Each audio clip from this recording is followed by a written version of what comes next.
a young pre-Juilliard student of about 11 came in and sat next to me and was so good I could have wept, and I did.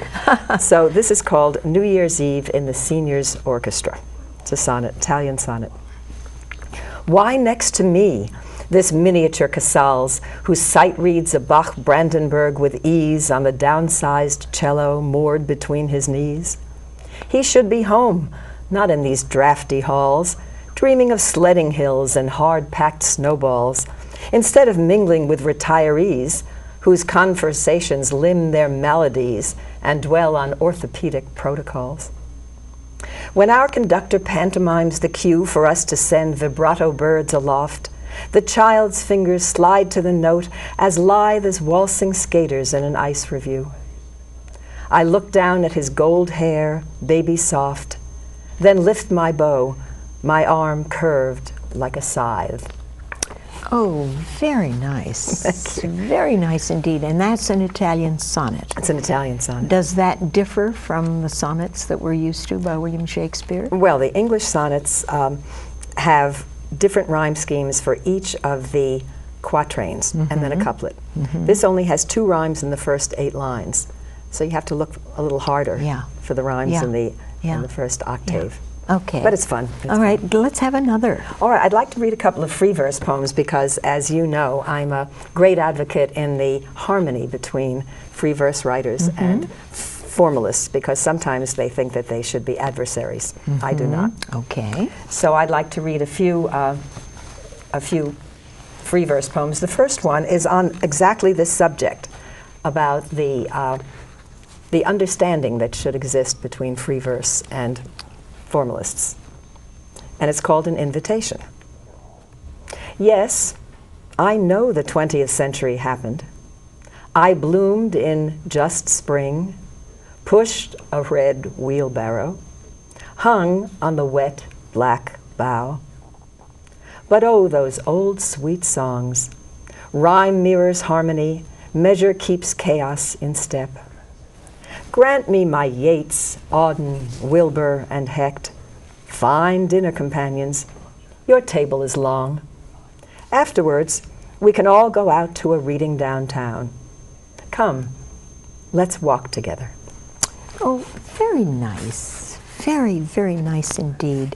Do we have one that refers to art or the Renaissance or one of the themes that's very popular in the book? I can read you one on an interesting topic, I think, about the castrati. Okay. In the 18th century, poor families who happened to have a boy in the family who sang beautifully would castrate him so that he would remain in the choirs, even in papal choirs, and his voice would never change. He would have that very high tenor voice. Some of them were even boy sopranos. And they would develop into men with power, but with the high voice, and it was really quite something. One of the most famous was a man called Farinelli, and he was from Bologna, and he sang so beautifully that the King of Spain asked him to retire and sing only for him, which he did. And then he made so much money, he retired relatively young and went home to Bologna. So this is Il Castrato, and I'm envisioning Farinelli on his deathbed talking to his nephew about his legacy. Okay. So this is Il Castrato. Come closer, nephew, nearly son of mine. Draw up a chair and read my will to me.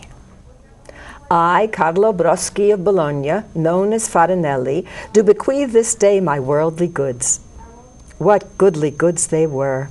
That portrait of King Louis framed with diamonds, 500 livres for an evening's work when I was merely 23. And then the Stradivarius, 4 golden strings for a golden voice from an admirer. It was at home in Naples I debuted, a 15-year-old songbird warbling trills. Soon I was cheered in Venice, Rome, Milan. The crowns of England, France, and Spain concurred. In Italy they called me Il Ragazzo, but also Il Castrato, lest I forget my wound, my manhood taken for my song. Yet God provided Maestro Porpora, who taught my throat above 3 octaves range, my lungs to hold a note 1 minute long. My Spanish visit grew to 20 years, 10 years alone to cure the melancholy of the Dur king, who had me sing each night the same 4 songs to lullaby his soul. The next king gave me greater wealth and knighthood. With my beloved Metastasio, I gave Italian opera to Spain. Then home at last to Italy, where Gluck and Mozart dined with me. And now to die, but not before I left my mark in air, my purest notes ascending to God's throne as smiling angels tilted their heads to listen. 250 notes in a single breath. Continue, nephew. Let me hear your voice. Oh, very nice. Thank you. Very nice. We'll come back and do some more. I'll let you rest. I'll let you rest. Good. And then we'll do some more poems. Oh, they're great. Oh, I'm glad you like it. Let me ask you this. What is it that gets your creative juices flowing? I mean, what is it that makes you sit down or stand up or however you write poetry that makes you want to do that poem? Is it something seen, heard, experienced, another poem? What? It can be all of those things. Yeah. Sometimes it's a newspaper article. Sometimes I keep a file, as most people do who write, of poems to be written. Sometimes I'll close my eyes and pick one out and say, oh yes.